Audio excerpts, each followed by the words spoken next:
You don't have to necessarily have done anything wrong for things to get completely out of control.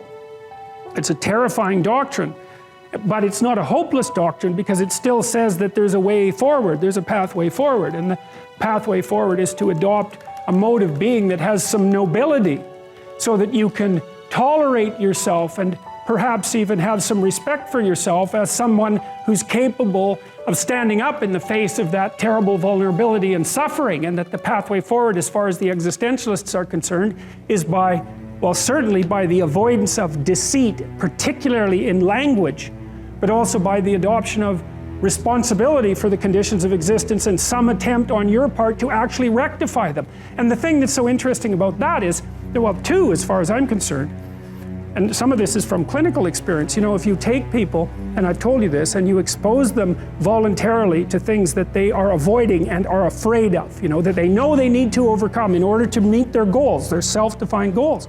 If you can teach people to stand up in the face of the things they're afraid of, they get stronger.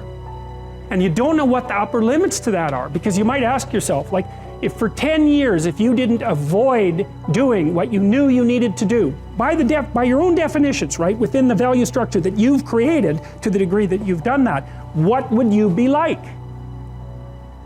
Well, you know, there are remarkable people who come into the world from time to time, and there are people who do find out over decades-long periods what they could be like if they were who they were, if they spoke their being forward.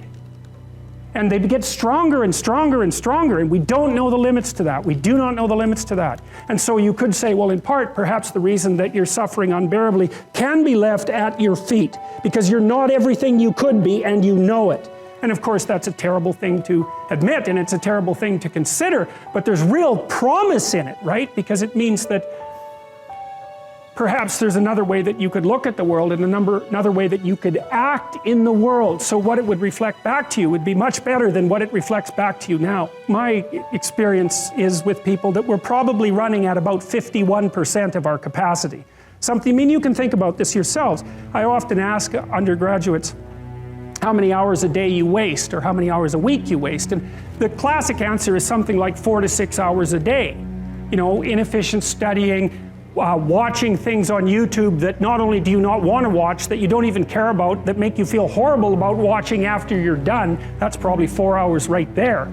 You know, you think, well, that's 25 hours a week, it's 100 hours a month, that's 2.5 full work weeks, it's half a year of work weeks per year. And if your time is worth $20 an hour, which is a radical underestimate, it's probably more like 50 if you think about it in terms of deferred wages. If you're wasting 20 hours a week, you're wasting $50,000 a year. And you are doing that right now. And it's because you're young, wasting $50,000 a year is a way bigger catastrophe than it would be for me to waste it, because I'm not going to last nearly as long. And so if your life isn't everything it could be, you could ask yourself, well, what would happen if you just stopped wasting the opportunities that are in front of you? You'd be who knows how much more efficient? 10 times more efficient, 20 times more efficient. That's the Pareto distribution. You have no idea how efficient people get. It's off the charts. Well, and if we all got our act together collectively and stopped making things worse, because that's another thing people do all the time, not only do they not do what they should to make things better, they actively attempt to make things worse because they're spiteful or resentful or arrogant or deceitful or homicidal or genocidal, or all of those things all bundled together in an absolutely pathological package. If people stopped really, really trying just to make things worse, we have no idea how much better they would get just because of that. Geppetto, he's a good guy. He has a kitten, you know, the kitten likes him. He makes puppets, and he's a humble person. And he knows that compared to the ideal that he's attempting to subscribe to, that he's not abased before it or anything like that. He's not despicable in relationship to it. But the reason he's on his knees is because the thing he's pointing at is above him. You know, it wouldn't be the right aim if it wasn't above him. And so the fact that he's on his knees, so to speak, is only an indication that his aim is proper, because you should be on your knees to something that you actually admire. And if you don't feel like being on your knees in front of it, then perhaps you don't actually admire it. And then that means you haven't got the stage set properly. It should be something that fills you with awe. Your aim should be at something that fills you with awe. Because why do something else? Well, perhaps because it's easy, and perhaps because it's malevolent, and all of those things. But those are no answer to the problems that beset you. They just make things worse, and that's clear. And so then Geppetto, having made his pact, his covenant, just like Abraham, he falls into a dream, right? He falls into a dream, and the rest of the movie actually takes place in a dream. And it's a dream, it's the dream within which transformation takes place. And that's laid out, at least in part. Time stops in the Pinocchio story, and everything happens to Pinocchio in some sense in a land that's outside of normal time, and that's the infinite archetypal space, and that's a real place. That's a real place. The infinite and the finite coexist, and most of the time we're in the place of the finite, but that doesn't mean that the place of the infinite doesn't exist. It just means that we can't get access to it. We just get intimations of it from time to time. You know, when things are going perfectly well for you, on those rare occasions where everything comes together, for the brief moment you inhabit that divine place, and you have some sense of what your life could be like if you organized it from the smallest element to the largest element.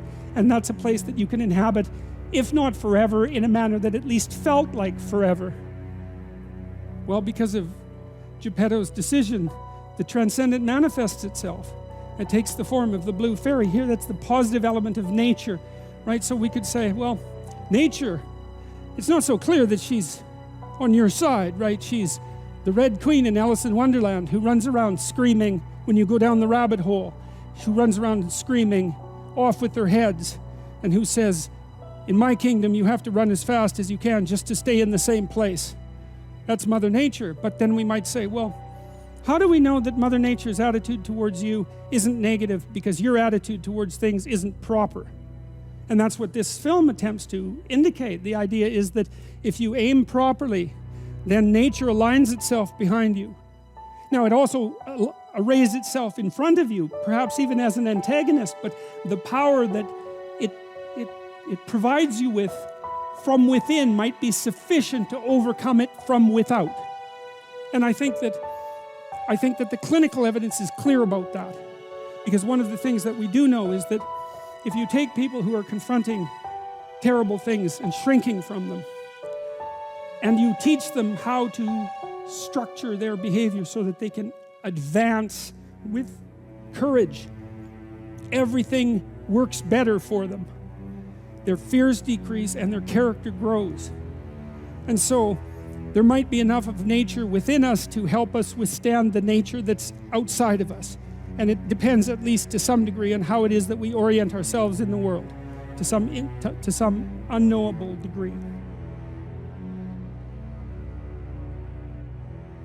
Now, Geppetto wants an autonomous individual as a son. And that's also something that makes him a great person, because autonomous individuals have their own will. And if you're a tyrant, it's the last thing that you're going to want. And if you're the tyrant who's jealous of his son, it's even more so the last thing you're ever going to want. And so to aim high and to want the development of the autonomous individual are the same thing. And I would say that's the core story in some sense of Western culture, is that to aim high and to develop the autonomous individual are the same thing. And that's what happens in Pinocchio. That's what happens in the story of Abraham. And the transformation takes place, the magical transformation. And in the Pinocchio story, one of the things that's so interesting about it, and this is part of its mythological substructure, from the scientific perspective, there's only two determining forces with regards to the destiny of the individual. There's nature, deterministic, and culture, deterministic. And then scholars wrangle about which of those is the greater force. But in mythological stories, there's always a third element. And that third element is something like autonomous consciousness. And there's no place for autonomous consciousness in the deterministic story of nature and culture. But we all act as if autonomous consciousness is the primary reality. And the biblical stories are predicated on the idea that autonomous consciousness is what gives rise to the world. And I don't think that we're in a position to presume that that is necessarily in error. And so what that means is to aim high and to develop the autonomous individual is is simultaneously the decision to formulate an allegiance with the conscious power that brings being into existence.